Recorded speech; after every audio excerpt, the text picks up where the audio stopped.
High, আমি আকাশ আহমেদ। আমি একজন সিনেপ্রেমিক, সিনেবোদ্ধা নই। মুভি দেখতে পছন্দ করি অ্যান্ড রিভিউগুলো দেখতে পছন্দ করি। রিভিউয়ারদের রিভিউ অনেক সময় আমার ওপিনিয়নের সাথে মেলে না, যে কারণেই আমি ভাবলাম আমার ওপিনিয়ন শেয়ার করার জন্য আমি একটা চ্যানেল খুলি। সেই চ্যানেলে আমি এখন কথা বলতেছি। আজকে আমি কথা বলবো উৎসব নামে একটা মুভি আসতেছে এবার ঈদে, কমেডি ধাঁচের মুভি। এই মুভির ট্রেলার নিয়ে, এই মুভিতে কী কী ট্রেলারের মধ্যে কী কী দেখানোর চেষ্টা করা হয়েছে আর মুভিটা আপনাদের জন্য কেমন হবে, আপনাদের দেখা উচিত কিনা সেটা নিয়েই কথা বলবো। নতুন নতুন অভিনেতাদের কি একটা ঝামেলা, কোনো অরিজিনালিটি নাই। আরে জাহিদ হাসানকে দেখ, কোনো সময় একই ডায়লগ রিপিট করে না। উৎসব মুভির সব থেকে স্ট্রং পয়েন্ট হচ্ছে এর স্টার কাস্ট। ভাইরে ভাই, কে নেই এই মুভিতে?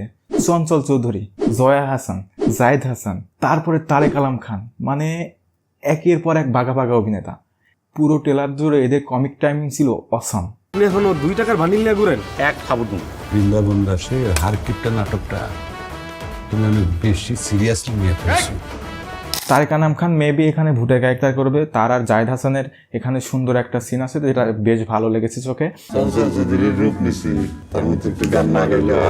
এই মুভিটা আমার কাছে তো বেশ ভালো লাগবে মনে হচ্ছে। এক কথায় বলা যায় এবার ঈদের বেস্ট কমেডি মুভি হতে যাচ্ছে উৎসব, কারণ এখানে রয়েছে ভর্তি স্টার কাস্ট, যাদের অভিনয় নিয়ে কিছু বলার নেই। তারা নিজেদেরকে অনেক প্রমাণ করেছে।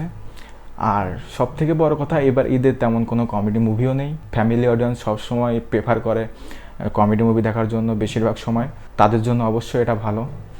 আর ট্রেলারটাও খুব ভালো লাগছে আমার কাছে। আপনাদের কাছে কার কেমন লেগেছে অবশ্যই কমেন্টে জানাবেন।